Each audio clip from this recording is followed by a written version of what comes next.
नूपुर शर्मा और नवीन जिंदल।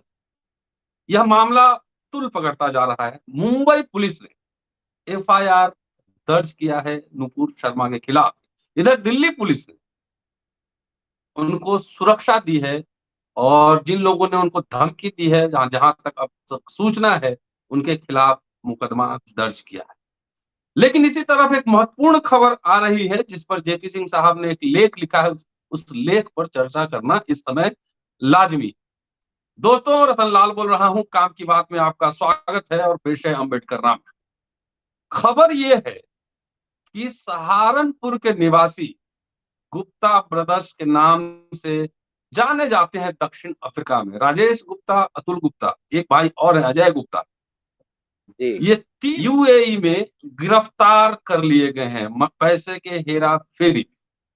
क्या यह महज संयोग है या सिग्नल है इस्लामिक कंट्री की ओर से भारत को? कई देशों ने भारत सरकार और बीजेपी प्रवक्ता नुपुर शर्मा के स्टेटमेंट पर कड़ी प्रतिक्रिया व्यक्त की है और इसी समय गुप्ता ब्रदर्स, जो कि बीजेपी के नेताओं से बहुत ही करीबी बताए जाते हैं, उनको यूएई ने गिरफ्तार कर लिया है। संयोग है या सोची समझी रणनीति है? जेपी सिंह साहब ने इस पर एक लेख लिखा है, उसी पे चर्चा करेंगे और जानेंगे कि ये कौन गुप्ता ब्रदर्स हैं जो कि 90 के शुरुआती वर्षों तक बहुत ही मामूली से आदमी थे, अब कहते हैं 78 करोड़ डॉलर के स्वामी। तो जेपी सिंह साहब बताएंगे कि गिरफ्तारी क्यों हुई है और इसके पीछे का जो खेल है उसको भी समझने की कोशिश करेंगे। स्वागत है सर अम्बेडकर नामा में।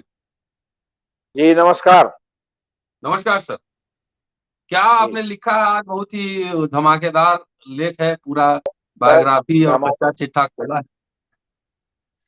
सर, आपको इस पूरे कांड को जानने के लिए थोड़ा पहले जाइए। जब ये आपने नूपुर शर्मा का और जो नवीन कुमार जिंदल, ये वो जिंदल नहीं है, दूसरे जिंदल है, वो उद्योगपति वाले जिंदल नहीं।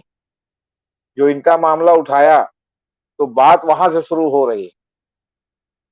एक्चुअली जो हम्म। नूपुर शर्मा ने कहा, उसके बाद जिंदल साहब ने प्रॉफेट मोहम्मद के बारे में कहा, तो उसको जो है वो पूरे मुस्लिम वर्ल्ड में बहुत ही मतलब क्या कहते हैं, उस पर तीखी प्रतिक्रिया हुई। और 15 देशों ने तो जो राजदूत को बुला के पूछा भारत के, इसके अलावा वेंकैया नायडू विदेश यात्रा पर थे, आपके गल्फ कंट्री के, वहां जो है इनका दोहा में जो है जो भोज होने वाला था वो रद्द हो गया। उसकी वजह से इनको प्रेस कॉन्फ्रेंस रद्द करना पड़ा। इसका बहुत ही जबरदस्त अंतरराष्ट्रीय रिपरकशन हुआ है। और इसके हम्म। बैकग्राउंड को जानने के पहले एक बैकग्राउंड और जान लीजिए कि एक महीने के अंदर अमेरिका ने 2 बार धार्मिक स्वतंत्रता को लेकर के भारत के खिलाफ रिपोर्ट आई है। पहले एक जो है उनके सीनेट से संबंधित मामले की रिपोर्ट आई थी जो बाध्यकारी नहीं थी। अभी सीनेट में रिपोर्ट आई है अमेरिकी सरकार की तरफ से। तो उसमें ये कहा गया कि भारत में धार्मिक स्वतंत्रता का हनन हो रहा है और दूसरे लोगों को लगातार, दूसरे धर्मों के लोगों के, दूसरे विचारधारा के लोगों को लगातार प्रताड़ित किया जा रहा है। ये सब बैकग्राउंड है। जी। अब हुआ ये सब जब हो रहा था, उस दौरान ये 2-3 गुप्ता ब्रदर्स हैं जो 90 के दशक में जब वहां गोरे गए और कालों की सरकार आ गई, तो उस वहां अपनी संभावना देखते हुए ये जो है वहां चले गए दक्षिण अफ्रीका। और वहां उन्होंने सहारा कंप्यूटर नाम से एक कंप्यूटर की कंपनी खोली जो 3 से 6 महीने के भीतर पूरे अफ्रीका में फैल गई। और इनका धीरे धीरे वहां राजनीतिक रसूख बढ़ता गया और ये वहां के जो राष्ट्रपति जुम्बा साहब थे उनके ये घर में घुस गए एक प्रकार से, समझिए, माने उनके किचन कैबिनेट के सदस्य हो गए।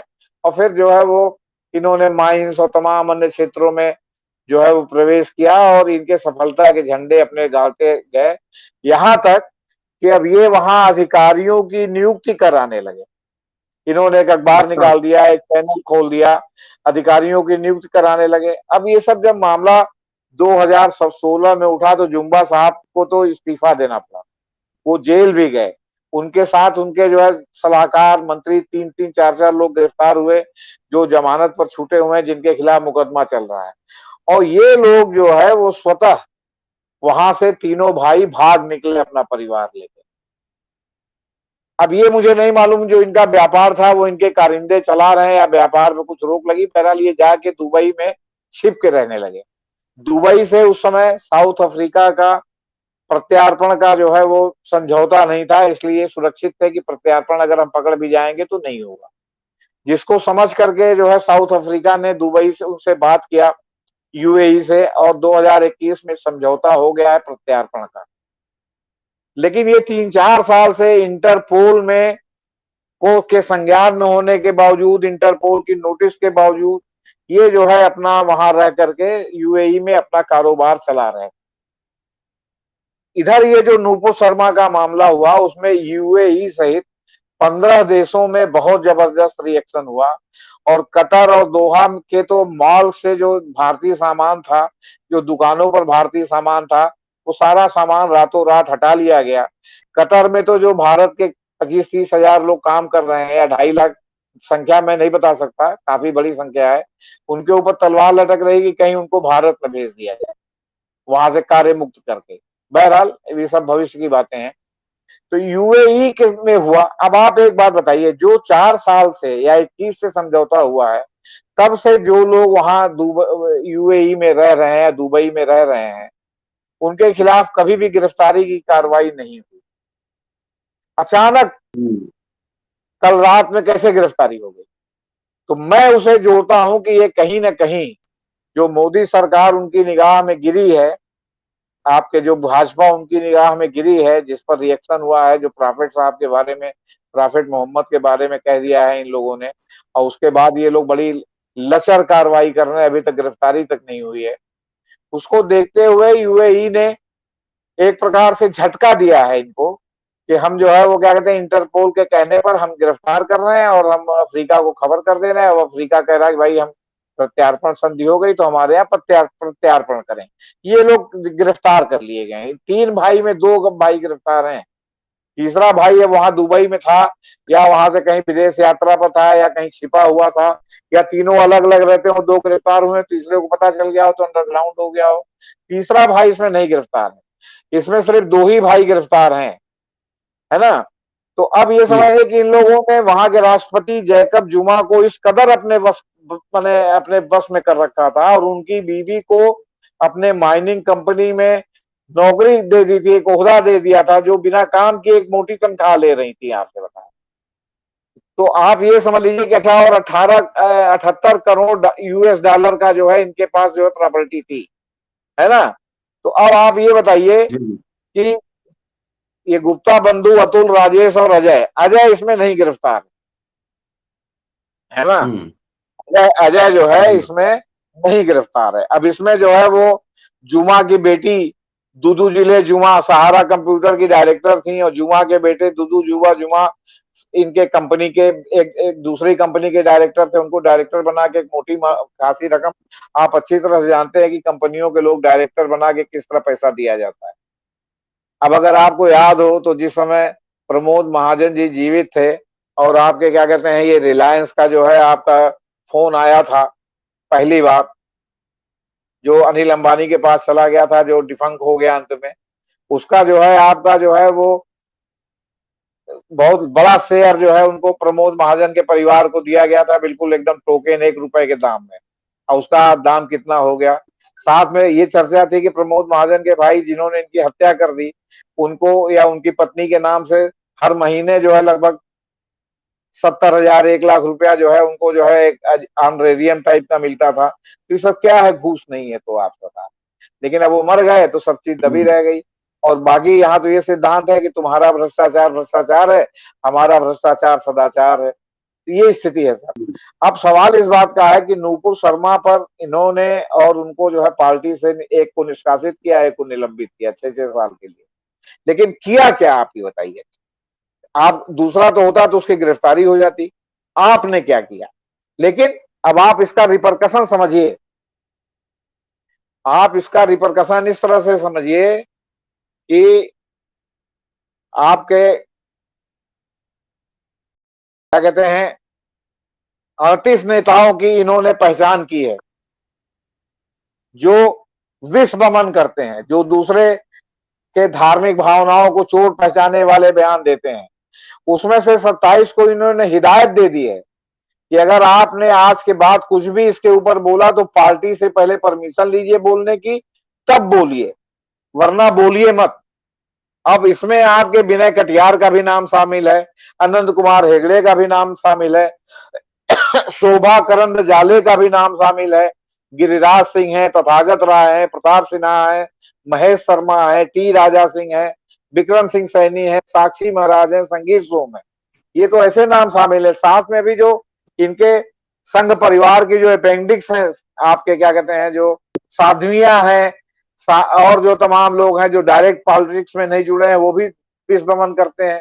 हो सकता है कि उनको संघ परिवार से की तरफ से कहा जाए कि आप विश्व भ्रमण न कीजिए। क्यों? क्योंकि पूरे संघ परिवार पर जो लोग भी इस तरह के बोलते हैं, इन लोगों पर अमेरिका के प्रतिबंध की तलवार लटक रही है। क्योंकि अमेरिका में जो रिपोर्ट जो है इसके पहले वाली आई थी, उसने साफ साफ कहा था कि ऐसे लोगों पर प्रतिबंध लगना चाहिए, उसी तरह जैसे हाफिज सईद वगैरह पर लगा है। अगर इन लोगों पर प्रतिबंध लगता है तो इसका कितना आप समझिए कि मतलब बुरा असर पड़ेगा और इन लोगों की पूरी विश्वसनीयता जीरो हो जाएगी। आप ये बताइए, अचानक जो मोहन भागवत ने कहा और उसके बाद जो बीजेपी ने जारी किया कि अब हम सर्वधर्म समभाव में विश्वास रखते हैं, हम किसी के दूसरे की धार्मिक भावना नहीं भड़काते, और फिर जो इतने नेताओं की पहचान करके इन्होंने कहा, ये सब क्या है? ये सब तो वही है ना कि आपने इतना जो है छूट दे के जो मतलब क्या कहते हैं डैमेज होने दिया, तो डैमेज होने के बाद अब आप जो है क्या कहते हैं मतलब डैमेज कंट्रोल पे लगे हुए हैं, और डैमेज कंट्रोल के लिए आपको ऐसी ऐसी बातें करनी पड़ रही हैं जो पूरे आपके वजूद के ही खिलाफ है, जो आप जिसके ऊपर जो है आपकी बुनियाद है उसी के खिलाफ है। आज दुनिया भर में जो है जो जिस तरह इनकी निंदा हो रही है, तो सरकार डैमेज कंट्रोल में लग गई, तो डैमेज कंट्रोल भी आधा अधूरा कर रही है, क्योंकि पार्टी कैडर का दबाव है कि हम लोग तो आप ही के कहने से ही सब विस्फोट कर रहे थे, फिर हमारे खिलाफ कार्रवाई क्यों हो रही है। लेकिन अब इसमें भीतर से मामला भाई साहब अडानी और अंबानी का भी है। अडानी अंबानी सारा तेल अंबानी साहब गल्फ कंट्री से खरीदते हैं। अगर गल्फ कंट्री की नाराजगी होगी तो अंबानी साहब का तेल का व्यापार कितना चलेगा, इनकी रिफाइनरी कितनी चलेगी। दूसरी बात, अडानी साहब है तो अडानी साहब के भी जो कारपोरेट हाउस का जो ज्यादातर मुख्यालय दुबई में है, वो भी एक प्रकार से गल्फ कंट्री में ही है, तो उनके भी तमाम व्यापारिक हित वहां से जो है जुड़े हुए हैं, और उन्होंने इसलिए वहां बना रखा है ताकि उनको इंटरनेशनली मूव करने में आसानी हो, कंपनियां अधिग्रहण करने में, इसमें उसमें। मतलब भारत मूल के हैं लेकिन इनकी कंपनी वहां ओरिजिनेट कर रही है, इनके भाई एक परमानेंट दुबई में रहते हैं अडानी साहब के। तो सवाल इस बात का है कि आखिर जो अब आप कह रहे हैं कि हम सर्वधर्म समभाव को मानते हैं, संविधान को मानते हैं, सर्वधर्म समभाव तो संविधान के मूल ढांचे का अंग है, उसे तो संसद भी नहीं बदल सकती है। सरकार ने एक बार भी अपने इन मंत्रियों को यह हिदायत दी कि उन्होंने संविधान की शपथ लिया है, वो फ्रिंज एलिमेंट नहीं है, वे सरकार के अंग है, उन्हें तो कम से कम ऐसी बात नहीं करनी चाहिए थी, नहीं दी। दूसरी बात, ये जो आज संविधान की बात कर रहे हैं, इन्हीं की सरकार अटल बिहारी वाजपेयी की थी, और उस समय पूरा भोड़ा प्रयास हुआ था संविधान बदलने का, और आपके पीए संगमा की अध्यक्षता में एक संविधान समिति भी बना दी गई थी जो नया संविधान लिख रहे थे। तब तक ये हार गए। हारने के बाद 10 साल यूपीए की सरकार रही, जब इनकी सरकार आई तो ये समझ गया कि अगर हम पुरानी बात को लागू करेंगे तो हो सकता है कि मामला फिर गड़बड़ा जाए, क्योंकि इनको लगा कि हमारे हार के पीछे संविधान को बदलना भी एक कारण था, बदलने का प्रयास भी एक कारण था। तो इसलिए इस बार संविधान इन्होंने नहीं बदला। तो सवाल इस बात का कि संविधान का भी इनके मन में कितनी इज्जत है, ये इसी से समझ लीजिए कि इनकी पहली बार जब बहुमत की सरकार अटल बिहारी के नेतृत्व में बनी थी, तब भी ये संविधान बदलने के लिए इन्होंने सक्रिय कदम उठा लिए थे, और पीए संगमा की अध्यक्षता में एक कमेटी का गठन कर दिया था जो मतलब लगातार संविधान नया रच रही थी। लेकिन अब वो जो है वो इनके हारने के साथ वो संविधान जो है ढक्कन हो गया, और आपके जो है वो मतलब ठंडे बस्ते में चला गया। लेकिन आप कहिए किस दिन वो संविधान उस ठंडे बस्ते में से निकाल के संसद में पेश कर दें, कोई ठिकाना है इनका। लेकिन अभी तो फिलहाल मामला उलट गया है। ये जो गिरफ्तारी हुई है वो जी, नुपुर शर्मा केस का रिएक्शन है क्या? ये रूपो शर्मा केस का रिएक्शन नहीं है, बात यह है कि हमारे हाथ में मान ली कोई है, हम कोई कदम उठा सकते हैं, लेकिन ये नुपुर शर्मा के मामले का कुछ न कुछ तो प्रभाव है ही है कि अभी तक हम आपको बचा रहे थे, हम आपके खास कैंडिडेट को पकड़ नहीं रहे थे। क्योंकि देखिए ये वही लोग हैं जो अभी अप्रैल 21 में चार्टर्ड विमान से जो है भोपाल आए थे, और इनकी जो है आपके क्या कहते हैं शिवराज सिंह सरकार से मुलाकात हुई, वहां जमीन लेके कोई उद्योग लगाना चाहते थे। इनके साथ एक जालान साहब भी हैं, वो भी आए थे। और आपके यही लोग हैं जो जिन्होंने 200 करोड़ रुपया त्रिवेंद्र सिंह रावत की सरकार थी तो ओली में खर्च करके वहां जो है आप समझिए हेलीपैड बना था, वहां जो है 200 करोड़ खर्च करके ग्रैंड शादी इनके परिवार की हुई थी, गुप्ता परिवार की। और उसमें रामदेव, उसमें आपके कैटरीना कैफ, उसमें त्रिवेंद्र सिंह रावत, ये सारे लोग थे। और तमाम जो सरकारी विभाग थे ये मॉनिटरिंग कर रहे थे साहब पर्यावरण का उल्लंघन नहीं होना चाहिए। और कई करोड़ रुपया सफाई का वो ओली को दे करके गए क्योंकि इतना कचरा फैला हुआ था, आपसे बता रहे। तो कहने का मतलब है कि इन लोगों का तो बीजेपी के साथ बहुत घनिष्ठ संबंध है। आखिर 4 साल तक जो सरकार गिरफ्तार नहीं कर रही थी, जो सरकार 2021 में जब प्रत्यार्पण समझौता हो गया तो उसको 22 तक गिरफ्तार करने की क्या जरूरत अचानक पड़ गई थी? वो तो नहीं गिरफ्तार कर रही थी तो क्यों गिरफ्तार कर दिया? तो कहीं प्रत्यक्ष रूप से नहीं कहा जा रहा, लेकिन जिस तरह जो है पेनिक पोजीशन है, पेनिकी पोजीशन सरकार में है, जिस तरह हाथ पांव इनके फूल रहे हैं, जिस तरह आपके उनका अपमान हुआ क्या कहते हैं आपके वाइस प्रेसिडेंट का कि उनके सम्मान में दिया गया भोज रद्द कर दिया गया, उस सबको देखते हुए हम क्यों ना माने कि यूएई ने थोड़ा अपना जो है नाखून दिखाया है कि आप जो है इतनी सब गड़बड़ी कर रहे हैं और आप इतना जो है मतलब क्या कहते हैं लोगों को छूट दिए हुए हैं कि हमारे पैगंबर को गाली देंगे, वो सब कुछ बर्दाश्त करेंगे, पैगंबर को गाली बर्दाश्त नहीं करेंगे। सर, जी आखिरी सवाल। मोहन भागवत का बयान हमने सुना, भारत सरकार की जो प्रतिक्रिया आई बीजेपी की ओर से कि हम सर्वधर्म जी समभाव में विश्वास करते हैं, पहली बार इस तरह का स्टेटमेंट शायद आया होगा। तो इससे क्या ये जाहिर होता है कि सरकार कितनी भी सर्वशक्तिमान क्यों न हो, ये ग्लोबल दुनिया है और इसका हलचल जो होता है उसका प्रभाव ग्लोबली पड़ता है। भारत कोई आइसोलेटेड कंट्री नहीं है, ये ग्लोबल दुनिया में रहना है। तो तानाशाही और इस तरह का दमन, इस तरह का भेदभाव एक सीमा के बियॉन्ड नहीं चलेगा। क्या ऐसा है? बिल्कुल ऐसा है सर। अब आप एक बात देखिए, हमारे पड़ोस में पाकिस्तान है, हमारा दुश्मन है, शत्रु है, हमसे कई लड़ाई हो चुकी है। लेकिन आप पाकिस्तान में देखिए, जब हम लोग बचपन में छोटे छोटे थे तो ये एक परसेप्शन था कि साहब पाकिस्तान में कोई हिंदू ही नहीं है। अब बाद में पता चलने लगा कि नहीं, अभी भी वहां हिंदू हैं, सिंध में तो बहुत ज्यादा हिंदू हैं। आपके क्या कहते हैं वहां पाकिस्तान के अभी कुछ दिन पहले जो चीफ जस्टिस पाकिस्तान थे वो हिंदू थे, बने थे। अभी एक जज हिंदू बनी है, लेडी। और उसके अलावा तमाम ये है जो कहा जा रहा है कि पाकिस्तान से हिंदू भारत आना चाहते हैं तो बड़ा उत्पीड़न है, कहा जाता है ना। आप ये सोचिए, पाकिस्तान मुस्लिम देश घोषित है, भारत अभी हिंदू देश घोषित नहीं है। भारत संविधान से धर्मनिरपेक्ष है। और वहां अगर कोई हिंदू धर्म स्थल तोड़ा जाता है तो पाकिस्तान का कोर्ट उसको जो है एक प्रकार से समझ लीजिए खड़ा होकर बनवाता है, मॉनिटर करता है कि इसको पुनः पुरानी स्थिति में बहाल किया जाए।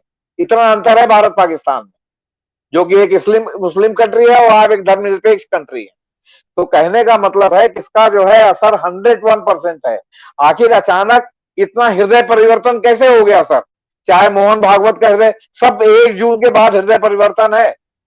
2 जून को अमेरिकी में रिपोर्ट आई और उसके बाद मोहन भागवत साहब ने बयान दिया, और उसके बाद जो है ये नूपुर शर्मा वाले बयान, उसके साथ साथ इन्होंने दिया कि नहीं हम तो सर्वधर्म समभाव। आप ये बताइए कि जब आपके देशों के इतने हित आपके गल्फ कंट्री से जुड़े हुए हैं, आपके इतने लोग वहां करोड़ों करोड़ लोग वहां आपके नौकरी कर रहे हैं जो आपको विदेशी मुद्रा भेज रहे हैं, आप जो है अगर वहां से तेल मिलना आपके बंद हो जाए तो आप मुंह के बल जो है क्या कहते हैं मतलब गिर पड़ेंगे, आपके पास कोई वैकल्पिक साधन नहीं है। या तो आप किम जोंग सुंग या किम उल सुंग क्या है जो आपका उत्तर कोरिया वाला, उस तरह बन जाएगी ना हम किसी को कुछ देंगे ना किसी को लेंगे। लेकिन जब आप देन लेन पर ग्लोबली आप जो है एक दूसरे से इन्वॉल्व हैं, अब गल्फ देशों के तेल और गैस पर जो है भारत की निर्भरता है, अगर अभी बंद हो जाए तो आप समझिए कि नानी याद आ जाए। गल्फ देशों में सबसे ज्यादा भारतीय मजदूर हैं करोड़ों में, अगर वो भारत आ जाए तो आप अपने लोगों को तो नौकरी नहीं दे रहे हैं, गल्फ वाले आ जाएंगे तो वो कहां से नौकरी देंगे? और जो हर महीने उनकी विदेशी मुद्रा आती है आपके पास, वो आपके पास कहां से आएगी, आपसे बता रहे हैं। दूसरी बात, भारत में जितना पैसा विदेशों से आता है उसमें गल्फ देशों में से सबसे ज्यादा आता है, इसलिए कि आपके सबसे बड़े जो है वो लोग वर्कर आपके गल्फ में सबसे ज्यादा संख्या में। दूसरी बात, आपका जो व्यापार संतुलन है वो गल्फ देशों में सबसे ज्यादा व्यापार है, इसलिए कि आपका जो पाकिस्तान, भारत, वो कहीं ना कहीं सब एशिया, साउथ ईस्ट एशिया सब जुड़े हुए हैं, जिनका खान पान, बहुत सी चीजें सब जो है क्या कहते हैं मतलब आपस में काफी मिलती जुलती हैं। इसलिए जो है क्या कहते हैं सांस्कृतिक रूप से काफी एक दूसरे से मिलते जुलते हैं। हाँ, स्थान के अनुसार पहनावा अलग हो सकता है। दूसरी बात, गल्फ देशों में कल्चरल और हिस्टोरिकल जुड़ाव भारत का है। क्यों? क्योंकि आपके जो केरल के जो मसाले हैं, केरल के मसालों का व्यापार जो है गल्फ कंट्री से बहुत पहले से होता है। इसीलिए जो है आप समझ लीजिए कि लगभग एक साथ जो देश में पहली 2-3 मस्जिदें बनी, उसमें एक मस्जिद केरल की थी, क्योंकि केरल के जो व्यापारी आते थे वो कहते थे कि साहब यहाँ हमारे इबादत गाह नहीं है, तो उन्होंने जो है इबादत गाह बनाई। तो इबादत गाह केरल में भी जो है वो इबादत गाह उसी समय बनी थी जब, और इधर की तरफ भी बनी थी 1-2 तो जो 2-3 जो सबसे पुरानी इबादत गाहें हैं उसमें केरल की भी इबादत गाह है। और केरल की जो इबादत गाह है वो गल्फ कंट्री से आने वाले मुस्लिम व्यापारियों की वजह से बनी है, क्योंकि उनको इन्होंने इबादत के लिए जो है मतलब क्या कहते हैं इबादत गाह या मस्जिद बनाने की इजाजत दी थी। तो इस तरह जो है काफी आपस में एक दूसरे से जुड़ाव है। अब आप इतना घृणा की राजनीति, अच्छा फिर गल्फ कंट्री में कई देश हैं जिनसे आपसे बहुत ज्यादा मित्रता है, वो आपके जो है क्या कहते हैं पाकिस्तान से लड़ाई में भी जो है आपके साथ खड़े दिखते थे।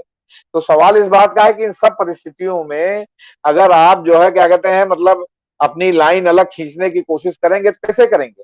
आपके ऊपर प्रभाव तो पड़ेगा ही। और फिर ग्लोबली अगर यही हो जाए कि भाई जो चीज भारत में है भारत में रहे, हम नहीं लेंगे, हम कुछ देंगे नहीं, तो आप नहीं देंगे तो कोई बात नहीं है, आप हो सकता है हम लोग भूखे ना मरे, लेकिन हमारी गाड़ी तुरंत खड़ी हो जाएगी, चल नहीं पाएगी सड़क पर।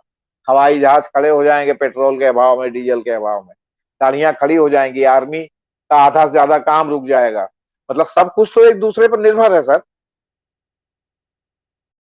जी चलिए सर, इसका मतलब यह है कि अगर इस तरह का तनाव बढ़ता है तो भारत को इसका बहुत ही नुकसान भुगतना पड़ेगा। इसलिए लोगों को व्हाट्सएप यूनिवर्सिटी से निकलकर और जो रियल दुनिया है उसको समझना चाहिए और मामले की गंभीरता को सोचना चाहिए। शुक्रिया सर, और जल्दी आपसे मिलता हूँ फिर। जी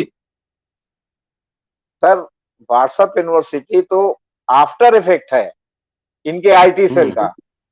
और आईटी सेल जो इनके नेता लोग जो खुलेआम विश्वमन कर रहे हैं, जो जी सक्रिय जी रूप जी। से है और वो विश्वमन कर रहे हैं, तो मामला वहां है। अब की बार मामला वहां हो गया है, अब की व्हाट्सएप यूनिवर्सिटी से निकलने की बात नहीं है। अभी आपके ये देखने की बात है कि जो ये सब बीजेपी ने जारी किया है और जारी करने के बाद भी इन लोगों की ये हरकत रहेगी तो फिर आगे क्या होगा। और ये हो सकता है कि तात्कालिक रूप से सोच रहे हो कि हम पीछे हट जाए, सब मामला ठंडा हो जाए तो फिर पुराना शुरू कर दें, लेकिन इस तरह की जब चीजें ताप पर पहुंच जाती हैं, माने शीर्ष पर अपने विवाद पहुंच जाता है, तो उसके बाद जब आप झुकते हैं ना तो फिर बाद में आपकी विश्वसनीयता नहीं रहती। क्यों? क्योंकि लगातार जाहिर साथ में ये खबरें भी प्लांट हो रही हैं कि भाजपा के कैडर में बहुत ज्यादा रोष है, मतलब इन लोगों पर कार्रवाई को लेकर के, या ये जो 38 आदमी की पहचान हुई, 27 आदमी को चेतावनी दी गई है। आप ये बताइए, आप पार्टी के संगठन से पूछ के कुछ बोलेंगे तो आप कुछ बोल पाएंगे? आप कहां लिख के भेजेंगे कि जो है हम ये बोलना चाहते हैं? वो कहेंगे नहीं चुप रहो, तो क्या बोलेंगे? इसका मतलब यही हुआ ना कि आप चुप रहिए, बोलिएगा मत कुछ। अब बाकी जो साध्वियां वगैरह बोल रही थी उनके ऊपर अब संघ क्या लगाता है? तीसरी बात, एक और खतरनाक बात चल रही है, ये संघ और संघ के सहस्त्र मुख वाले संगठनों को छोड़ के तमाम सेल्फ स्टाइल्ड हिंदू संगठन पैदा हो गए। जैसे सेल्फ स्टाइल तमाम आतंकी संगठन है, कभी आप कोई नाम सुनते होंगे, कभी कोई नाम सुनते होंगे। अब जैसे हिंदू सेना है, इस तरह की जो है तमाम संगठन पैदा हो गए जिनके छुटभइये नेता अपनी पहचान बनाने के लिए विश्वमन कर रहे हैं। जिस तरह इन्होंने पिछले दिनों यति वगैरह वगैरह को गिरफ्तार किया, वैसे ही इनको अब जो है तुरंत उनकी गिरफ्तारी होगी, आप देखिएगा। इसलिए व्हाट्सएप यूनिवर्सिटी से मामला ऊपर चला गया है सर, अब सीधे आ गया है इनके जी। वो ऊपर। कहते हैं कि विश्व सीधा विश्व उनको भ्रमण जी। कहिए कि विश्व भ्रमण नहीं कीजिए, शिव जी के जी भक्त हैं तो विश्व को पी जाइए, नीलकंठ जी बनिए। जी। हाँ, गला दबा के नीलकंठ पर जाइए। जी सर। शुक्रिया सर। दोस्तों, जेपी सिंह साहब थे, विभाग इनका विश्लेषण होता है। आज ही खबर इन्होंने लिखा है, लेख लिखा है जनचौक पर। लेख भी जाकर जनचौक पे पढ़ सकते हैं और पूरा वीडियो सुनिए और शेयर करते रहिए। बीच बीच में आपसे जेपी सिंह साहब से आपकी मुलाकात करवाते रहेंगे। शुक्रिया। Keep watching and sharing Ambedkarnama. जल्दी मिलता हूँ अगले एपिसोड में। शुक्रिया सर, थैंक यू।